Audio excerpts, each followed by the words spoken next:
Well, John, thanks for joining us. Just first of all, looking back on Saturday, I'm sure you've had time over the weekend to sort of dissect it. What are your thoughts having watched it back?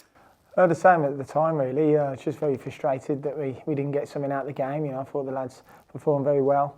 Really hard to play against, limited them to next to nothing. And the goal that we conceded was a really poor goal, and it's something that we spoke about today. And all in agreement that that's not us, and it's time to get back to doing basics again. It was very uncharacteristic in terms of the goal conceded. You say there. Liam Thompson mentioned when he did a post-match interview about every moment matters. Is that a sort of message that you feel that you've had to reinforce to the squad, or is it something that they already know that these games are decided by the sort of finest of margins? I think the lads know. You can see the performances they've been putting in.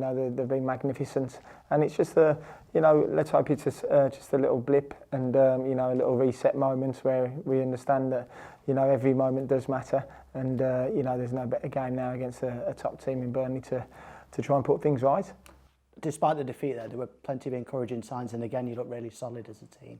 Yeah, you can see the organisation's there, you can see the desire there for the group. We had obviously a problem with the team before with Alder having to pull out early, so the way we adjusted to that, the players coming in again were magnificent, so that real togetherness is there. The 2,000 fans that travelled were right behind the boys as well, which was really pleasing, and obviously we said afterwards it was disappointing not to give them to something more to cheer about, but it's great that we're all together and we're fighting for every point available.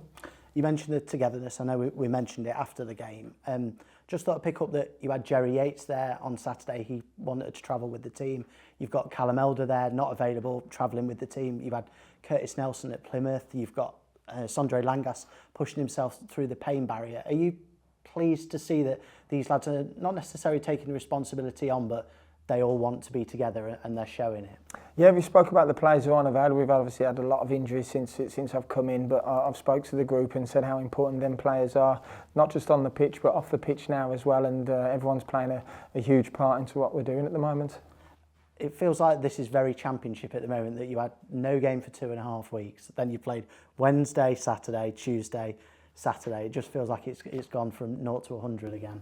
Yeah, and that's the Championship. It's relentless, and that's why it's very important that you can easily go 2 or 3 games without a win and 2 or 3 games with winning. So it's important you don't get too high or too low with the defeats. So we just keep level-headed, we keep working hard, and see where it takes us at the end of the season.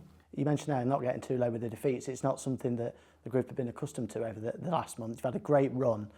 Is that just a reminder to them as well, look, don't get too downbeat because the games come so quickly? Of course, as I've just said, the Championship is relentless, and you've just got to keep believing in what you're doing, and we stick together through thick and thin.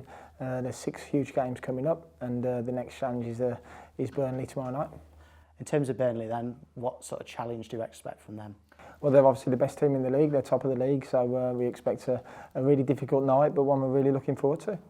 In terms of the atmosphere at Pride Park, how pleased are you with the feeling around the place? Because clearly when a team's fighting for survival, it can be quite edgy, but it feels like in the last couple of weeks there's a real positive environment for the players to go out and perform.